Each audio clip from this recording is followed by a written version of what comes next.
여러분 안녕하세요. 자, 이번 3주차 1강에서는 한국 가족의 특성에 대해서 살펴보겠습니다. 한국 가족의 특성을 여러 가지 주제로 나누어서 살펴볼 수 있을 텐데요. 저희는 이번 시간에 먼저 수량적 분석, 구조적 분석, 혼인제도, 이혼제도로 나누어서 살펴볼 것입니다. 수량적 분석은요, 말 그대로 수치나 통계를 이용해서 가족을 들여다보게 됩니다. 구조적 분석에서는 역할이나 기능적인 부분들도 더 살펴볼 거고요. 한국 가족제도의 변천을 여러 가지 주제로 살펴볼 수 있겠지만 이번 시간에는 결혼과 관련해서 혼인제도나 이혼제도가 어떻게 변화되어 왔는지를 통해서 한국 가족의 특성을 알아보도록 하겠습니다. 먼저 우리 수량적 분석을 살펴볼게요. 수량적 분석은 통계 자료나 가족과 관련된 여러 수치들의 변화를 통해서 한국 가족이 가지는 특징을 어떤 것들이 있는지 살펴보는 것입니다. 자, 여기 먼저 나오는 것이 가족원 수별 분석인데요. 우리 여기에 보니까 가족과 가구 우리가 지난번에 공부했던 내용들에 해당이 되죠. 네, 이미 1조차부터 우리는 가족과 가구라는 단어를 여러 차례 언급했습니다. 가족과 가구는 비슷한 단어에 해당되지만 우리가 학습했던 것처럼 가족, 가구, 집 이런 여러 용어들은 엄밀하게 말하면 다른 내용들을 일컫는 것입니다. 자, 우리 잠깐 간단하게 살펴보고 넘어갈게요.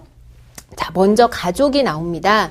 가족은 가계를 공동으로 차는 친족 집단이라고 이야기를 해요.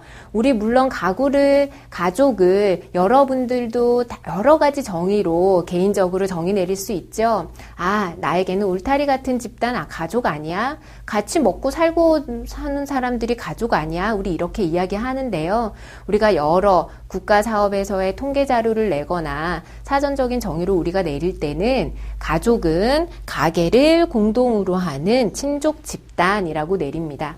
여기에서 그럼 가계라는 단어가 나오는데요. 가계는 수입과 지출을 함께 운영하는 사람들을 그런 집단을 우리가 가계라고 이야기하게 되죠. 그래서 가족은 가계를 공동으로 하는 친족 집단. 자, 그럼 이번에는 가구를 한번 살펴볼까요?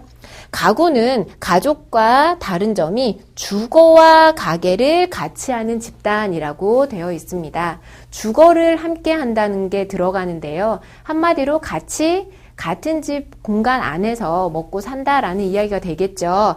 자, 그러면 예를 들어서 대충 무슨 말인지는 알겠지만 우리가 명확하게 구분하기는 쉽지 않아요. 한번 볼까요? 자, 독신인 사람의 경우 독립된 주거를 가지고 또 단독 생활을 하는 사람도 한 가구를 구성할 수 있습니다. 라고 되어 있어요. 나는 독신이에요. 그래서 혼자 살아요. 그런데 독립된 주거를 가지고 라고 했거든요. 한마디로 나의 부모님과 함께 살지는 않지만, 나의 형제 자매와 함께 살지 않지만, 혼자서 살고 있는 독립된 주거에 플러스 가계, 내가 나의 소득과 지출을 내 스스로 운영하게 되는, 자, 여기에서 나오는 단독생활, 가계까지 합쳐져서 우리는 독신의 경우 우리 가구라는 표현을 붙이게 됩니다. 여러분, 우리 독신 가족과 독신 가구라는 표현 중에서 어떤 걸 더 많이 들어보셨나요? 독신 가족, 독신 가구.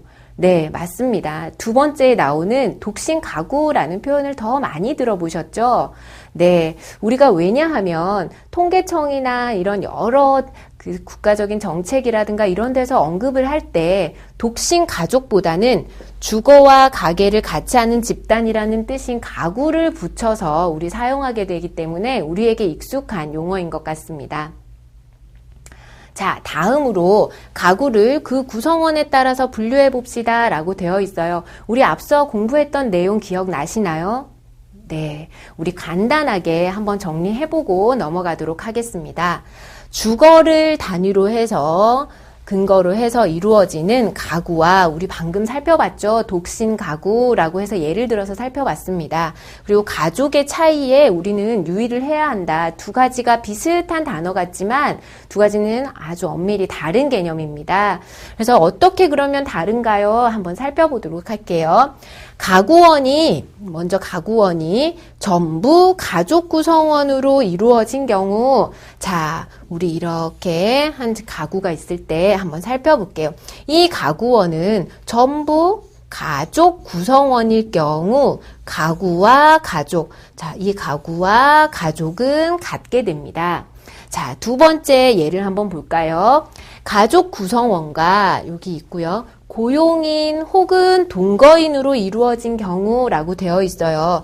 자, 이 가족은요, 봤더니 가족 구성원도 있지만 요만큼은 고용인이나 동거인이더라.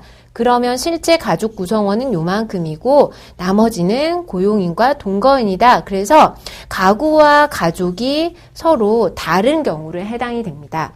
세 번째 볼까요? 가구 내에 비가족 구성원은 없으나 고용인이나 동거인은 없지만 자, 가족 구성원 일부가 출타한 경우라고 되어 있죠.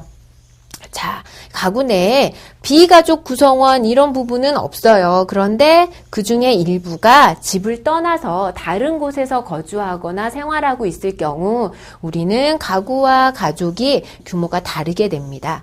자, 그 다음 마지막으로 나오는 자, 비가족 구성원이 가구에 포함되고 자, 고용인이나 동거인이 구성원이 있게 되고 그다음 또한 가족 구성원 일부가 출타를 하기도 했습니다. 자, 그러면 정말 다양한 경우가 될 것 같아요. 자, 비가족 구성원이 포함되어 있기도 하고 일부의 가족 구성원은 출타를 하기도 하고 이렇게 그 대소 여부에 따라서 이게 비가족 구성원이 얼마나 많은가 또는 출타한 가족 구성원이 얼마나 많은가에 따라서 정말